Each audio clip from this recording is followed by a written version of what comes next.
Vamos lá, turma, nono ano. Bom dia, boa tarde, boa noite, dependendo da hora que você vai assistir essa videoaula podcast, tá? Então a gente vai dando continuidade, tá, ao capítulo que a gente está estudando, que fala sobre a Primeira República e os movimentos de resistência, né? Então a gente aprendeu já o cangaço, revolta da Guerra do Canudos, Guerra de Contestado, né? Então agora a gente vai falar sobre movimento operário, luta pelas 8 horas, greve de 1917 e revolta da Chibata. Então a gente vai começar com a revolta da Chibata. É muito simples de você entender, tá? Essa aula, tá? Não tem segredo, ok? Vamos lá. A revolta da Chibata. Deixa eu passar o slide aqui. Pronto, tá? Vamos lá. Tudo que tá aí tá lá no livro, tá? É só você acompanhando, ok? Essas questões que estão aí, quando for aula podcast, como é agora, não é para fazer, tá? Isso aí você só vai. Depois vão receber esse slide em imagem para vocês fazerem exercício na outra aula, tá? Sempre é uma aula, vídeo aula, e depois a outra aula exercício, tá ok? Então vamos lá. A revolta da Chibata. No mar, também ocorreu um episódio de resistência popular. Os navios da Marinha Brasileira estavam entre os mais modernos da época.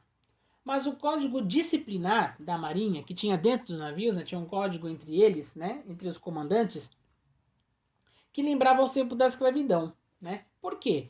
Porque tinha, assim, quem cometia de faltas leves até coisas mais, assim, absurdas que a pessoa cometesse, né, eram punidas com prisão na solitária. Né? O que é solitária? É um local onde o prisioneiro ele fica totalmente separado dos outros. Desculpa, isolado, tá? Temos que falar solitário. Ele fica solitário, tá? Por 3 dias eles ficavam. Faltas leves, repetitivas, com prisão por 6 dias. E faltas consideradas graves, com 25 chibatadas. Então, a leve era solitária, né? A outra por 3 dias. E depois faltas leves. Se você fizesse faltas leves, mas repetisse mais de 2, 3 vezes, aí era a prisão por 6 dias, tá? E também você tinha. Aí, se você fizesse uma falta grave, aí você levava 25 chibatadas. Então era bem próximo do que acontecia, né? Quando colocava o negro no tronco, enfim. E já era um outro momento, né? Isso aí. Então vamos lá. Em novembro de 1910, um dia após a posse do presidente Hermes da Fonseca, o marinheiro negro Marcelino Rodrigues Menezes ele foi condenado a 250 chibatadas, embora o regulamento, né, que tinha dentro dos navios, né, na marinha, permitisse 25 chibatadas no máximo.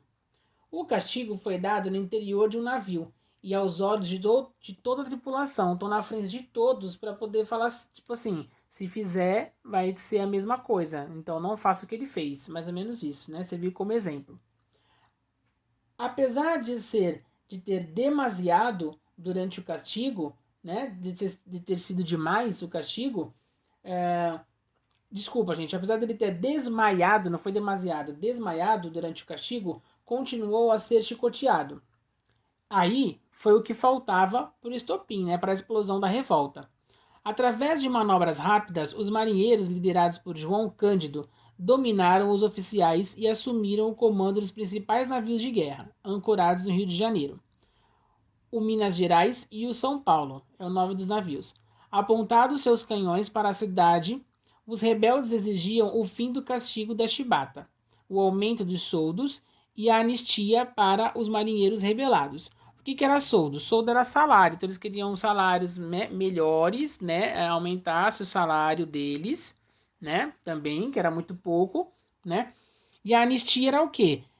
Eles queriam a decisão do poder público, né? Que anulava as punições e concedesse perdão a alguém por anos considerados ilegais, né? Então era isso que eles queriam. Então o que eles fizeram? Eles tomaram conta do navio, apontaram os canhões do navio para a cidade de Rio de Janeiro e falou: ou vocês ouvem a gente, ou então vai ficar complicado. A gente vai para cima. E o que aconteceu? Aí o governo Rio de Janeiro, como sempre, né? O governo sempre foi assim. Tipo assim, fingiu que aceitou, né? Isso aí eles acabaram entregando, né? o navio para o governo, só que o governo, como não tem palavra, né, nunca teve, nunca vai ter, né, nesse país, o que aconteceu? Sem forças para enfrentar a rebelião, o governo concordou em proibir os castigos corporais na marinha e em anistiar os rebeldes. Os marinheiros cumpriram sua parte no acordo e devolveram os navios aos oficiais. O governo, porém, quebrou o acordo, como eu falei para vocês, e partiu para a vingança. Baixou um decreto que permitia expulsar da marinha os elementos indesejáveis, que é o quê? Aqueles que vão contra, né, o governo e alertam as pessoas do que é certo e o que é correto. Isso incomoda o governo, né? Como sempre incomodou e sempre vai incomodar, não é mesmo? E o que acontece? E mandou prender os líderes da revolta. 16 deles morreram no presídio na Ilha das Cobras. 9 foram fuzilados na viagem para a Amazônia e dezenas de marinheiros foram condenados ao trabalho forçado nos seringais da região. O líder maior da revolta, o marinheiro João Cândido, ele foi internado como louco, mas, graças à sua luta e a de seus companheiros, aboliram-se os castigos corporais na Marinha Brasileira. Então, esse é o que aconteceu na revolta da Chibata, né? Então é muito simples de entender, né? Então teve um líder, né? Eles sofriam castigos, tinham péssimos salários, péssimas condições. Aí teve lá um líder, né? Que se revoltaram, tomaram conta do navio para poder chamar atenção, para poder ter uma conversa com o governo. Aí o governo fingiu que aceitou, eles liberaram e aí o governo foi para cima, tiraram as leis e acabaram detonando todos, né? Os líderes, né? As pessoas que estavam à frente ali, tá? Então essa é a revolta da Chibata. É muito simples de entender, tá, galera? Movimento operário e luta pelas 8 horas. Vamos lá. Também esse é muito fácil. Estamos na página 88. Vamos lá. Movimento operário. No início do século XX, o ambiente das fábricas era insalubre, mal iluminado e sem ventilação adequada. Quando fala insalubre, gente, é lugar onde não tem condições, tá? Para uma pessoa ela manter um trabalho digno, tá? E que respeite as normas de segurança e que mantenha uma saúde também de qualidade, tá? Então é insalubre. Então, sem ventilação adequada, os operários trabalhavam de 14 a 16 horas por dia e recebiam salários que não acompanhavam o aumento do custo de vida. Então tudo se aumentava, tudo ficava complicado e o salário continuava a mesma coisa, tá? Além disso, não havia direitos trabalhistas como tem hoje, né? Apesar que acabaram com nossos direitos trabalhistas, né? Mas enfim, ainda tem alguma coisinha ainda que restou, né? Do direitos trabalhistas. Nem a aposentadoria eles tinham direito. Em 1920, em São Paulo, 51% dos operários eram estrangeiros, enquanto no Rio de Janeiro, os estrangeiros, somavam 35%. A maioria formada por imigrantes italianos, portugueses e espanhóis. Apesar das frequentes rivalidades entre brasileiros e estrangeiros, assistiu-se na Primeira República à formação de um movimento operário, combativo e atuante, né? A união do povo, né? De todas as classes operárias e também de várias lideranças de vários países, né?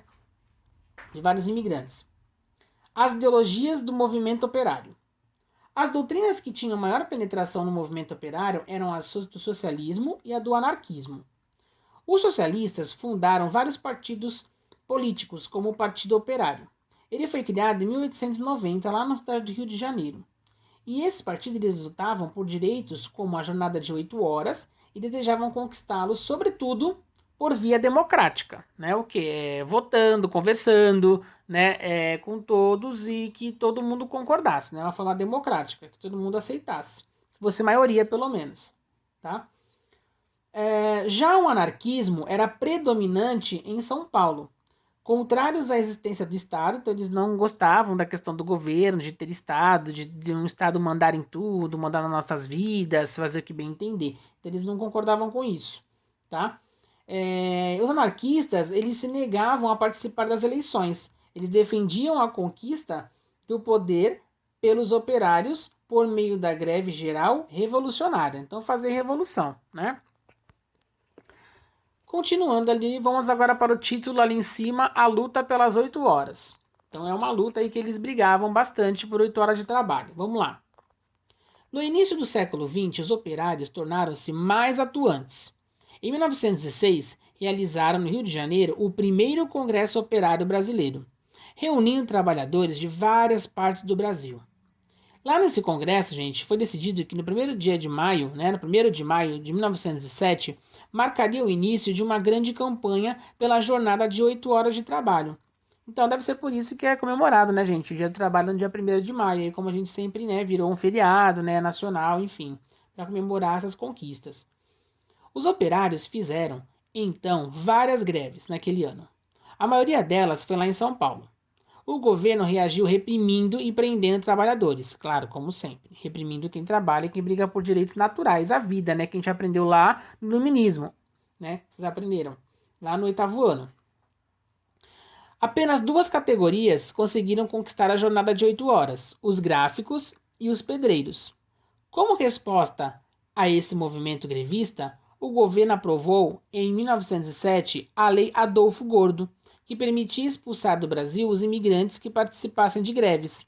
Apesar disso, as lutas operárias continuaram intensas. Então, por que eles fizeram isso? Eles criam essas leis para dificultar que o povo brigue pelos seus direitos normais, pelos seus direitos de vida, né? Direito à vida, ao trabalho e a direitos vitais. E aí o que acontece? Como eles viam que os operários eram a grande maioria, então eles impedindo, criando lei que eles não pudessem, os imigrantes, falar, os movimentos perderiam força, né? Então eles são espertos, né? Como sempre. Então tem que ficar ligado com isso, tá, gente?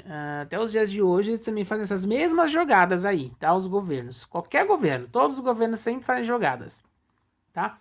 Vamos falar agora sobre a greve de 1917, tá? Isso daí está na página 90. Então a gente vai falar 90 e a 91, tá? Que é onde termina. Então vamos lá. Em 1917, os operários de São Paulo realizaram a maior greve ocorrida na Primeira República, que é o período que a gente está estudando, tá? O movimento iniciou-se com a paralisação de algumas fábricas da Moca e de Ipiranga, bairros da capital paulista, e logo se alastrou por toda São Paulo e até por alguns lugares do Brasil. Numa das manifestações dos trabalhadores, às portas de uma fábrica de tecidos do grupo Matarazzo, a polícia abriu fogo contra os manifestantes, baleando o operário anarquista Francisco Martinez, que morreu no dia seguinte. O enterro do jovem operário foi um estopim de uma greve geral em São Paulo e enfrentamentos entre trabalhadores e policiais. Para voltar ao trabalho, os trabalhadores exigiam. Então foi o estopim, né? Matar um trabalhador, eles não aceitaram isso na época, né? Era muito grave você matar um trabalhador porque estava pedindo os seus direitos vitais de vida, né? De trabalho normal. Aí foi uma briga entre governo e trabalhador e aí a polícia também entrou no meio também, né? Porque a polícia trabalha por Estado, né? Então os trabalhadores falaram, ó, se não exigir, não fizer o que a gente está pedindo aqui, não vamos voltar. E aí vocês dependem da gente. Um dia que o povo perceber que o governo depende da gente, que a gente tem força, a gente vai conseguir muito mais coisas. Então, primeiro, o que eles exigiam para voltar? Jornada de 8 horas e aumento dos salários, abolição do trabalho noturno para mulheres e menores de 18 anos, então não trabalhar à noite nem mulher, nem menores de 18, pagamento pontual, não ficar pagando a hora que eles bem entender, né? Ter um dia certo para poder pagar, né, o teu pagamento. E diminuição dos aluguéis e congelamento dos preços dos alimentos. Porque toda hora, né, você ia no mercado numa hora tava um preço, numa outra hora tava outro. Era bem complicado esse momento. O movimento grevista ele se alastrou para o Rio de Janeiro, Paraíba, Minas Gerais e Rio Grande do Sul, tá vendo? Como eu falei para vocês, que ele se alastrou e virou um grande movimento devido à morte do anarquista lá, do Francisco Martinez. Em São Paulo, os patrões concordaram em aumentar os salários em 20% e prometeram não dispensar nenhum grevista, respeitar o direito de reunião, libertar os grevistas presos e fazer esforços, em conjunto com o governo, para melhorar as condições de vida dos trabalhadores. Diante dessas promessas, o operariado paulista voltou ao trabalho. Muito bom. Aí foi legal, pelo menos tudo estava tentando, né, se encaixar no eixo aí. Terminada a greve, porém, os empresários passaram a perseguir e demitir os principais líderes do movimento. Então, quando você acha que tudo tá bom, aí sempre tem uma rasteira, né? Nos anos seguintes, a greve geral de 1917, as lutas operárias por melhores condições de vida e de trabalho, elas continuaram. Em março de 1922, um grupo composto por líderes operários e intelectuais fundou o Partido Comunista do Brasil, o PCB. Os comunistas, ao contrário dos anarquistas e socialistas, possuíam uma organização centralizada e nacional, que defendia um governo do proletariado e da coletivização das terras e das fábricas. Então, o proletariado é o quê? Eles brigavam pelo trabalhador, né, pelos que mais precisam, pela coletivização, né, pelo trabalho coletivo, né, dentro das terras e dentro das fábricas, né, que todo mundo tivesse, é como se fosse todo mundo fosse dono, né, mas pensasse junto e todo mundo fosse beneficiado com isso, né, que todo mundo tivesse seus direitos garantidos, enfim, tá? Isso aí pode ser uma pauta para a gente estar conversando quando voltar nas aulas presenciais, tá?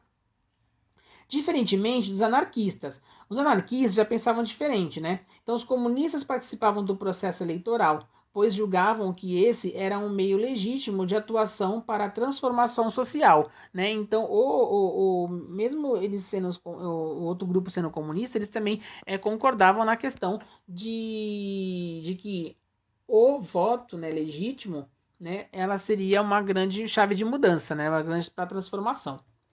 Poucos meses após sua fundação, o PCB foi colocado na ilegalidade pelo governo republicano. Apesar disso, continuou a atuar de forma clandestina, tá? Oculta, escondida.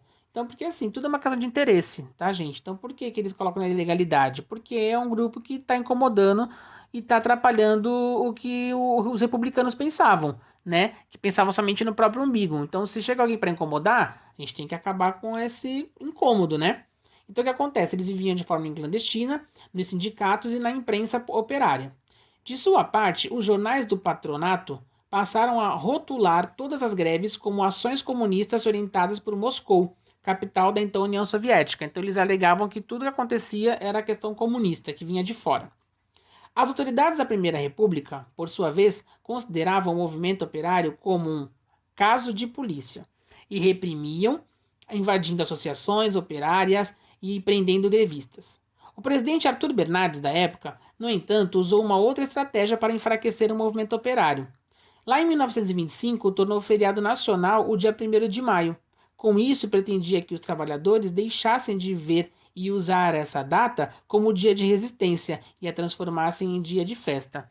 Isso foi uma coisa que é legal, né? Você ter um dia comemorativo, porém a intenção era outra, não era uma intenção positiva, e sim uma intenção negativa. Isso que eu fico triste com essas questões sociais, né? E acontecimentos no nosso país, né? Principalmente para o proletariado, tá?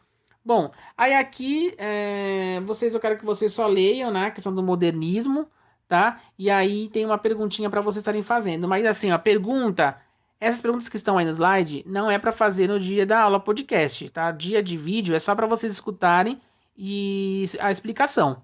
Aí no outro dia mando para vocês os slides, aí vocês fazem outras atividades, ok? Então, obrigado pela aula de hoje, tá? Boa noite, bom dia, boa tarde e até a próxima videoaula podcast. Tchau, tchau.